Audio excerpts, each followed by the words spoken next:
তবে হ্যাঁ রিয়ামণি, আমরা এই মুহূর্তে মিডিয়ার সামনে আছি।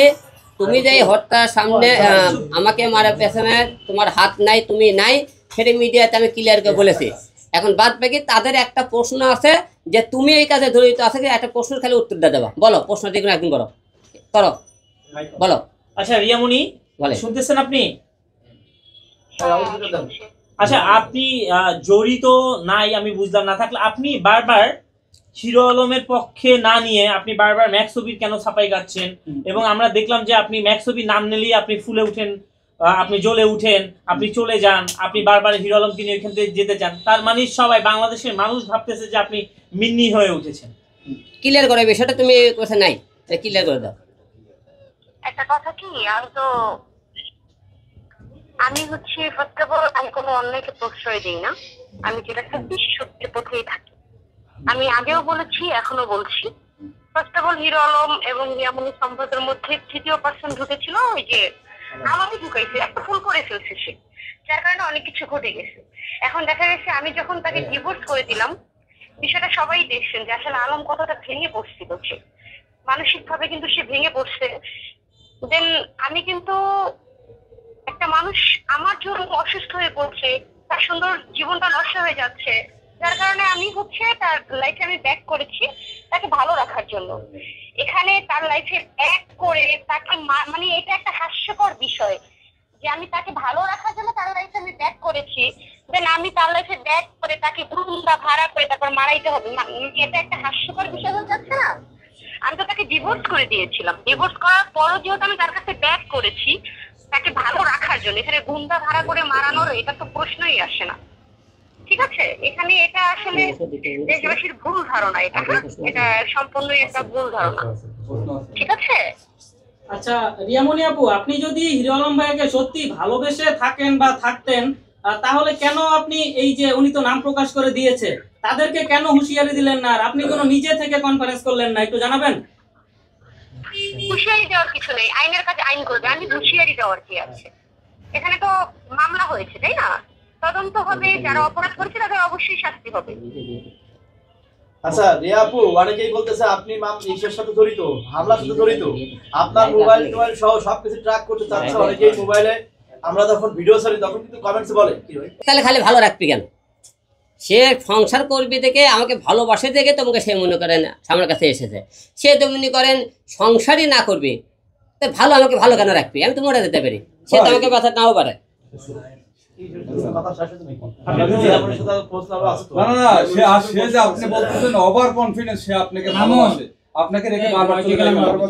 অনেক কিছু করে ভুল বোঝায় যে ইতিকে নিয়ে আমি 8 নম্বর সেক্টরে গেছে, সে ইতিহাস সম্পর্ক রাখছে, এই কথাগুলো এই ছেলেটা তো বারবার খালি ক্ষতি করতেছে আমার। সে যেমন করেন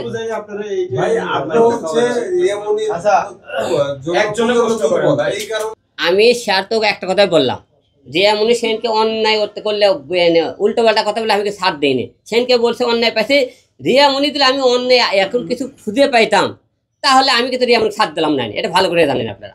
আমি এই মুহূর্তে ছাড় দিয়েছেন ভাই, আপনি বলছেন হচ্ছে, আমি একটু বলি ভাই, আপনি বলছেন যখন আপনার বাবা মারা গেছে যে এই মেয়েকে আমি রাখবোই না, আমি কোরআন শরীফ বলতেছি এই মেয়েকে আমি রাখবো না, আমি ছেড়ে দিব, তারপরে কিন্তু আপনি তাকে রাখছেন। তার মানে সে যদি জড়িত থাকে আপনি তাকে এড়াই নিয়ে চলে। না না না না, এটা বলে শোনেন, আল্লাহ পাক বলছে যে কোনো মানুষজন মানুষের ক্ষমা চাই, এবং মনে করেন আমার বাচ্চা এবং আমার ফ্যামিলির মুখের দিকে তাকে আমরা কিন্তু অনেক সংসার দেখবেন ডিভোর্স হয়ে যায়, সে মনে করেন 5 বছর পরেও কিন্তু আর মিল হয়, 2 বছর পরেও কিন্তু মিল হয়। আমরা অন্য দ্বিতীয়বার কিন্তু আমরা আবার বিবাহ করে কিন্তু আমরা ইয়ে করছি, আমরা ডিভোর্স হয়ে গেছে আমরা কিন্তু আবার বিয়ে করছি, আমরা ডিভোর্স হয়ে গেছে। কয়বার মাফ করবেন বলছে আল্লাহ মাফ করতে, কিন্তু কতবার করবেন? এখন মানুষের 1 বার 2 বার 3 বার মাফ করতে হয়। আপনি বলে গেছেন এই যে সেদিন যে মাইকটা দিল মনে করেন যে সে জড়িত, আপনি মারা গেছেন, তারপর ওটা মাপটা কেমনে করতেন এটা বলেন। এখন আমি মারা গেলে তার মাফ করা যাচ্ছে না, আল্লাহ সকল মাফ করে, হ্যাঁ আল্লাহ ধরবে। আমার প্রশ্ন, রিয়ামণি আপনাকে অনেক ভালোবাসে, হ্যাঁ অনেক ভালোবাসে, এখন এই ঘটনার সাথে সারা বাংলাদেশের মানুষ বলছে রিয়ামণি জড়িত, রিয়ামণির বিরুদ্ধে মামলা করবেন, রিয়ামণি যদি মামলাতে জিতে যায় তাহলে মনে করবো রিয়ামণি আপনার অরিজিনাল ভালোবাসে, আর যদি মামলাতে মোবাইল টোবাইল রেকর্ড টেকর্ড যদি পায় যে আপনার বিরুদ্ধে রিয়ামণি ষড়যন্ত্র করছে তখন আপনি কি করবেন? এখন এই জগতে আমাকে যারা ইনকোয়ারি করতেছে মামলাতে তারা কিন্তু রিয়ামণির কথা বলছে, তে বলছে আমরা রিয়ামনির মোবাইলও স্যার কথা হ্যাঁ ট্যাকিং করবে, তারা ইয়ে করবে, তারা যোগাযোগ রাখবে। সেদিন ম্যাক্সবির সাথে গত 7 দিনে কি 15 দিনে সে যোগাযোগ করে থাকে, ওরা কিন্তু এটা বের করবি বলছে যে স্যার সাথে ম্যাক্সবির সাথে কোনো যোগাযোগ আছে না। আপনি দেখছেন আজকে কিন্তু তারা পুলিশ আসছিল, তদন্ত অফিসার আসছিল, দেখছেন আপনাকে একটু আগে অফিসে, তারা কিন্তু রিয়ামনির এবং ম্যাক্সবির সাথে কোনো 15 দিনে কোনো কারোর সাথে যোগাযোগ হয়েছে কিনা এরকম ট্যাকিং করে তারা বার করার কথা বলছে।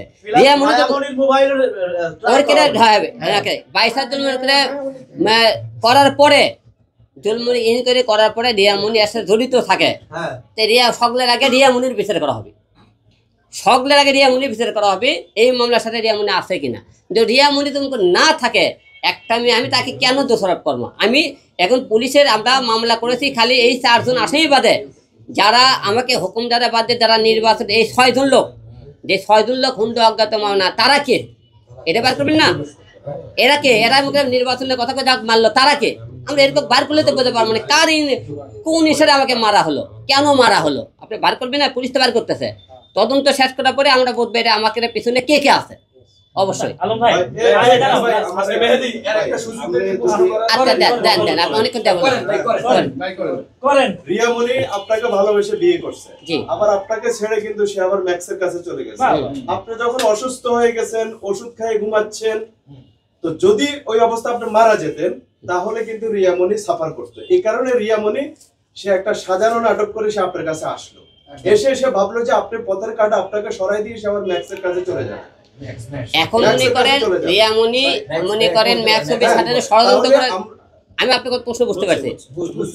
এখন রিয়ামনি মনে করেন আমার কাছে তো নাটক করে এসে থাকে, ষড়যন্ত্র করে আমাকে মারে ফেলতে চায়, তাহলে আমি কি বুঝলাম তার ব্যবহার চলাফেরাতে আমি অনেক কিছু বুঝে নিতাম, কিন্তু এরা একটা প্ল্যান করতেছে। কারণ আমি এ যাবৎ যতবারে মনে করেন ধরেছি সবাইকে, আমি সাক্ষী প্রমাণ সহকারে কিন্তু আপনাকে সামনে রিয়ামনিকে এবং ম্যাক্সকে তুলে ধরছি। এরা কিন্তু এই করতেছে এই করতেছে এই করতেছে, আওয়াজ মারতেছে চাইতেছে, এরা প্ল্যান করতেছে, ভিডিও বানাতেছে, আমি কি ধরে ধরে তুলে ধরতেছি। এই বড় দিনটা সেনকে আপনাকে আবার রিপিট করা লাগছে। রিয়ামনি সেনকে ম্যাক্সের মনে করেন একটু মনে করে ছাপাই গাড়ছিল, আমি কিন্তু সাথ দিয়ে কথা বলিনি, আপনি কিন্তু মিডিয়ার সামনে। আলম ভাই আপনি অভিনেতা, রিয়ামনি অভিনেত্রী, অভিনেতা অভিনেত্রীর অভিনয় এগুলা বোঝা খুব ঝামেলা, আমি নিজেও ডিরেকশন দিই। এখন এই ভিতরে রিয়ামনি আপনি অভিনয় করতেছে না, সেটা প্রমাণ আপনি কিভাবে দিবেন? আমি বলছি আপনারা রিয়ামনির মোবাইল ট্র্যাক করে 1 সপ্তাহ কল রেকর্ড 15 দিনের কল রেকর্ড বের করে জাতির সামনে আনতে হবে। আচ্ছা ঠিক আছে, আমি রিয়ামনির কল রেকর্ড আমরা আপনাকে সামনে সে আমাকে হত্যা করার জন্য থেকে থাকে, আপনাকে কল রেকর্ড আমরা পুলিশের তাকে তদন্ত দিয়েছি আপনাকে সামনে। এটা আমি আরেকবার সাংবাদিক সম্মেলন ডাকে মামলার 15 দিন পরে এই আসামিদেরকে অবশ্যই ধরবি, আর দিকে ডাইরেক্ট মামলা করছি, কোনো সামনে ডাইরেক্ট আমি বলছি মামলা করে আসামি ধরে চালান দিবি।